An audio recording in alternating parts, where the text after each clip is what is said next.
everybody, and welcome to the channel. In today's video, we have an excellently produced recording by astrologer and psychotherapist Martin Moritz, which is a first video in a series looking at planets in detriment and fall. If you enjoy this content, you can follow Martin at his various social media sites, which I'll leave a link below this video in the description. Please keep in mind there is the use of modern rulerships in this recording, which reflect the perspective of the author. At Kepler College, we teach a variety of techniques and branches of astrology where we encourage students to carve out their own path in their astrological studies, whether that's particular house systems or rulership systems that they wish to use. We are open to many different perspectives. And lastly, we have a new natal chart interpretation study group opening up this Sunday, July 30th from 10:30 a.m.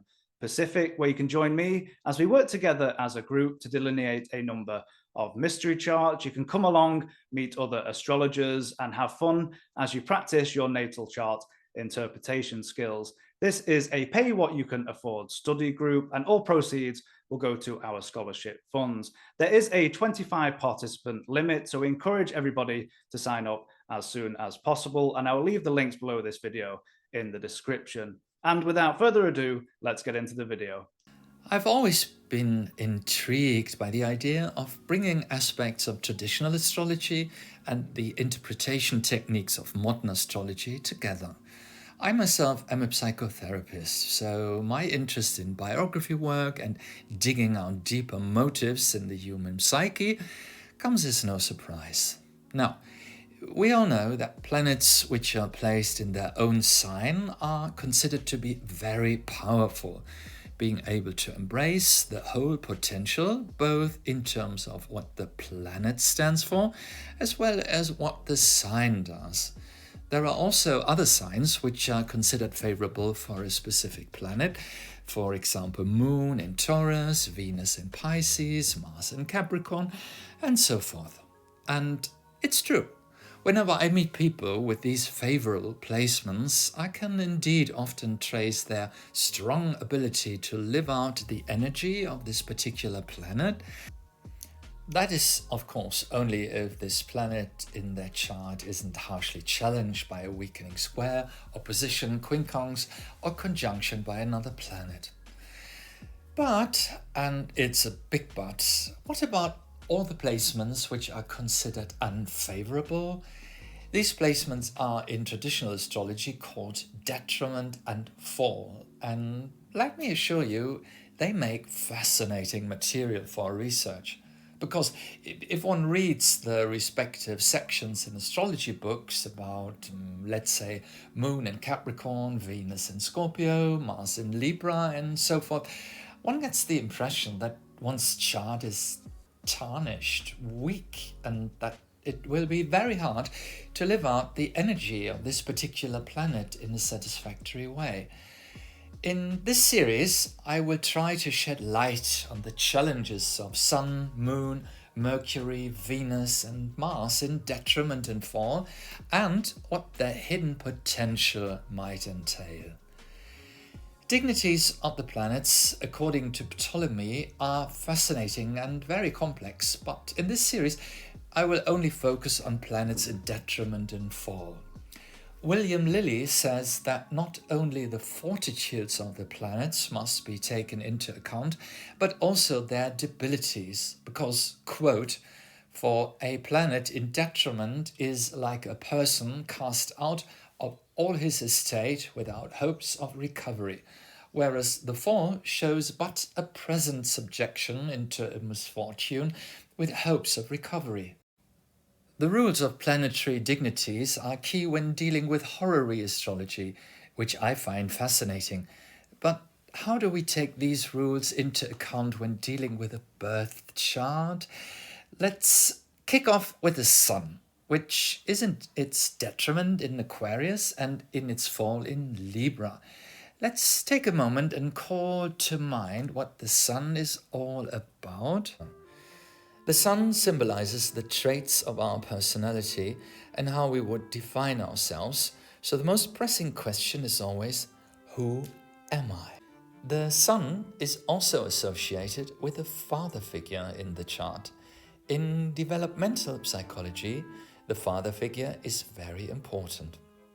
In an ideal world, our father is supposed to support us, give us strength and courage, make us believe in ourselves. During puberty, we would normally rebel against this father figure in order to break out and find out who we want to become as an adult. As a rule, sons have a more competitive relationship with their fathers, whereas daughters often are confronted later in life by similar relationship patterns in their partners. In the age of ever-changing gender roles, this is of course much more complex these days. The sun rules the Leo sign with its typical traits of zest for life, pride, and self-confidence, and the trust into one's own strength and creativity. Being generous and glamorous on the one hand, but being also egocentric and vain on the other, are two sides of the same coin. But there's also something called healthy narcissism, which defines whether or not we consider ourselves as likable, lovable, and valuable. So much for the essence of the sun, the conscious core of our identity, which rules Leo, the sign which is opposite the Aquarius sign, which is ruled in modern astrology by Uranus. And while the sun, with its symbol, a circle and a point inside the center, is on the journey to find the answer to the question, who am I? The Aquarius/Uranian question seems to be, why am I different? Sounds similar? But it isn't really. Let's have a look at the symbol of Uranus, which was only discovered in 1781, which is basically a sun with an arrow put on top of it. And this symbolizes the whole idea of eccentricity. The arrow is catapulted from the center, and while both the Leo and the Aquarius sign might on the surface come across as highly egocentric, with a tendency to be self-absorbed, there are crucial differences. Now, let's take a moment to look at this fascinating Aquarius sign and its particular challenges. Aquarius, original and always different. Aquarius is the last of the three air signs. The symbol represents a water bearer. The water symbolizes ideas, freedom and inspiration that he pours out over the world. It's the sign of originality and breaking out of all conventions. It's all about the eccentric. Aquarians always feel a little out there and different. They hover a bit above it all in lofty heights. Aquarians are most of all not one thing, stuffy and conformist. They bring a breath of fresh air and inspiring impulses into everyday life, are also sometimes a little weird and refuse to always swim too uncritically with the current. Freedom is more important to them than anything else, especially their own, and so they must have the feeling that there is always a door open through which they can escape at any time if they feel constricted. Now, this does not mean that Aquarians are unsociable, not at all. On the contrary, their fellow men are very important to them. They feel very comfortable in groups of like-minded people. However, they can feel nowhere to 100% belonging because they remain, above all, one thing, always a little different from everyone else. Loosely based on the motto, a club that would take me in, I wouldn't join in the first place. They can be really cool pals, funny, chummy and unconventional. You'd always like to have them in your circle of friends and acquaintances. From his high seat in the clouds, the Aquarius can take a crystal clear, discerningly objective look at life and at people. From this vantage point, he has a good overview for all trends, social developments and group processes. These are constantly analyzed and commented on, witty and humorous.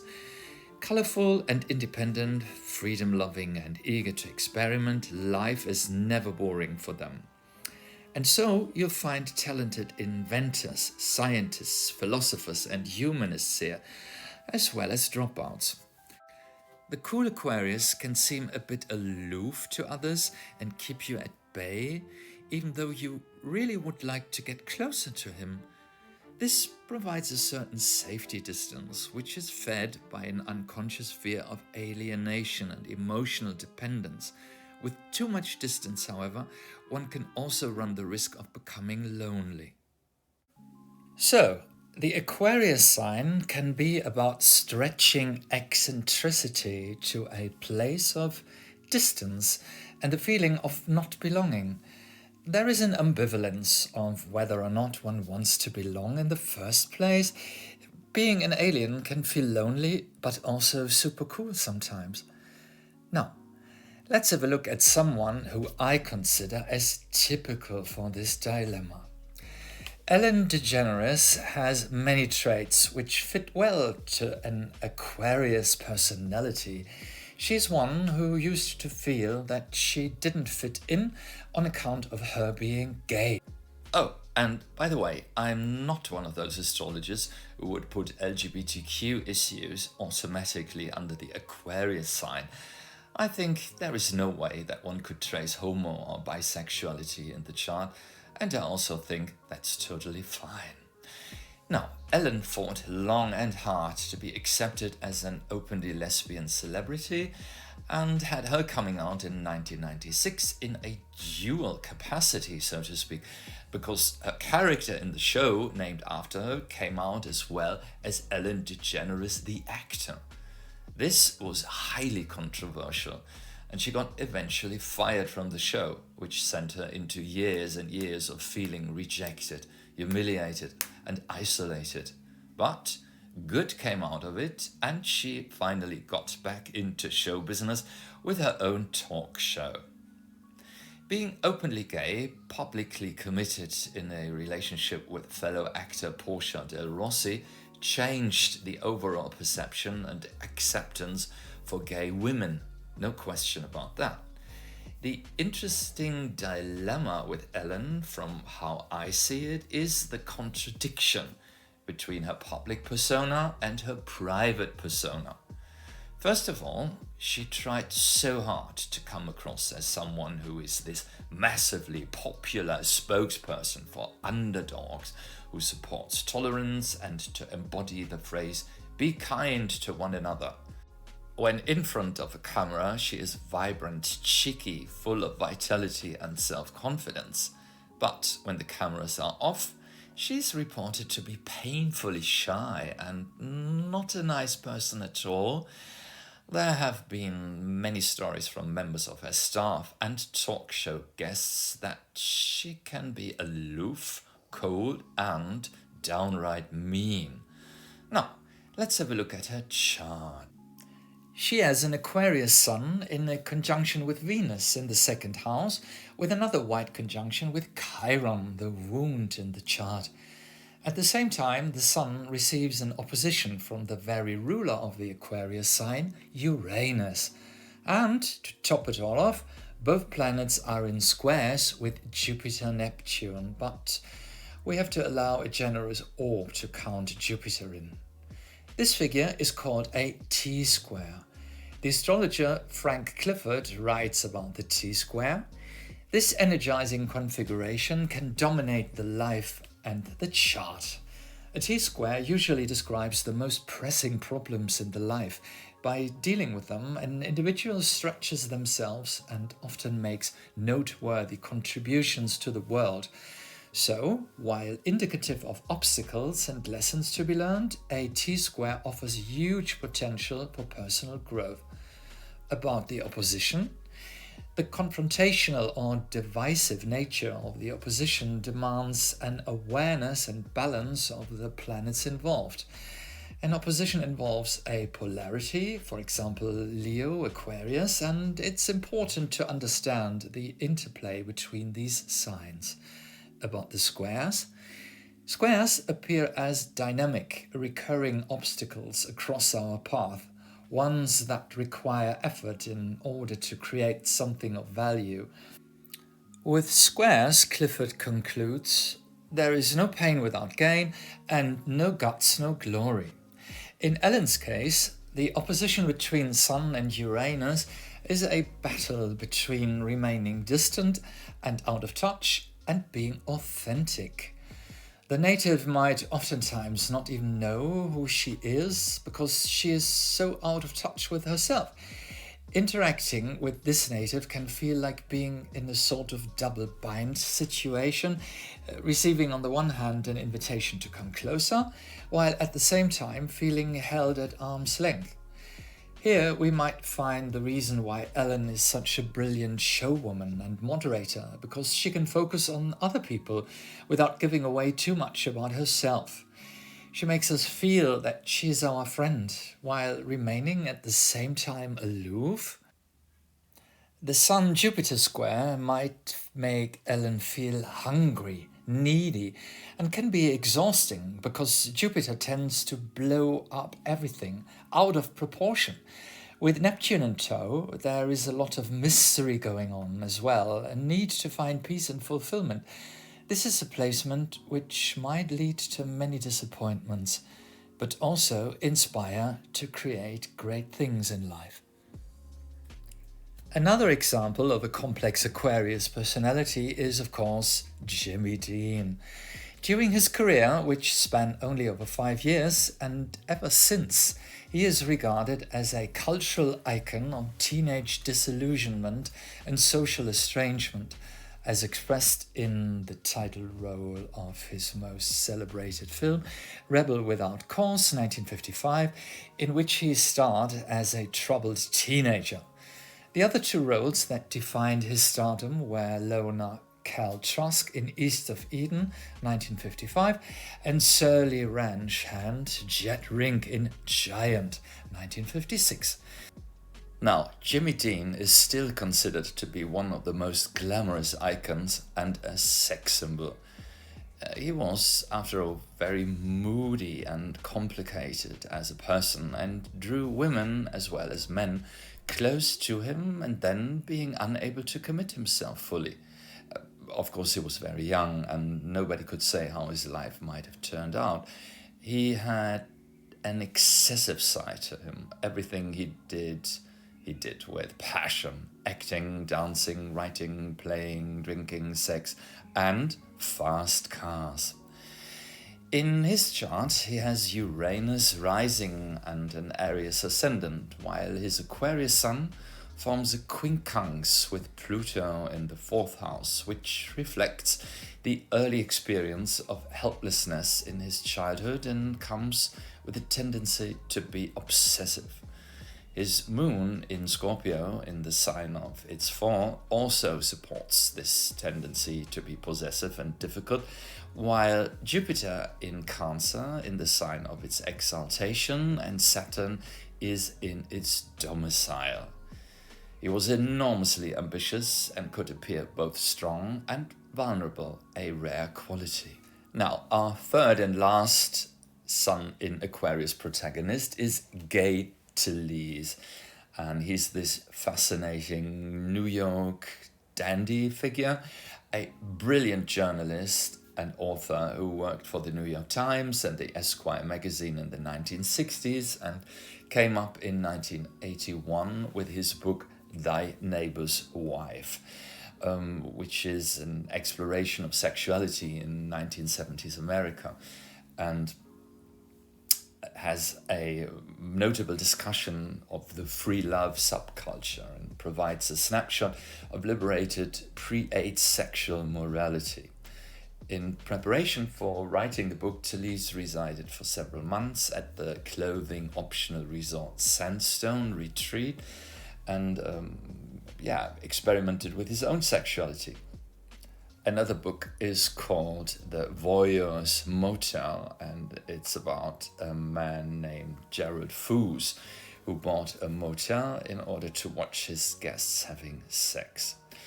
Debilities is extremely committed to his research and writing and needs a lot of quiet time.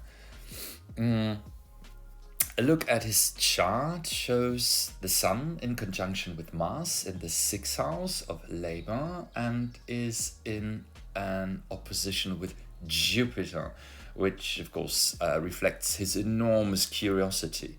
The sextile with Uranus stands for his independence and eccentricity, which he is able to live out in a free and self-confident way. And I mean, look at the way he dresses. His immaculate taste in clothes and attention to every detail when it comes to his personal appearance is reflected by Virgo rising with Neptune at the ascendant. Uranus is in the 8th house of sex and the values of others.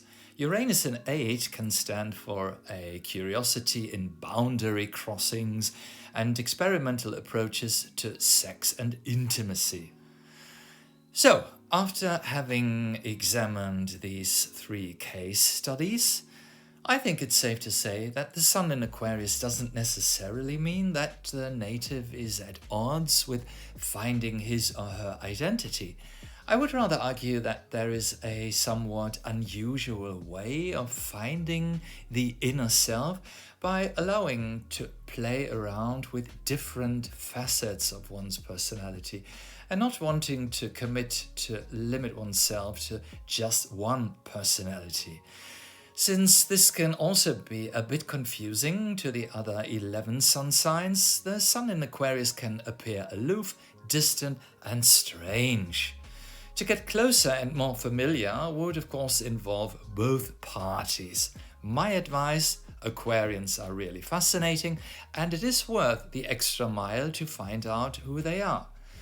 Again, the Sun is in her detriment here because she is opposite of her domicile sign Leo. Maybe this accounts for the tendency to detach oneself from one's own identity, maybe because one might rather watch others from a distance, maybe because these colorful creatures defy all boxes. What's your opinion about this? I find it a bit condescending because I myself have a great sympathy for the Aquarius sign, but then again, I have Moon in Aquarius.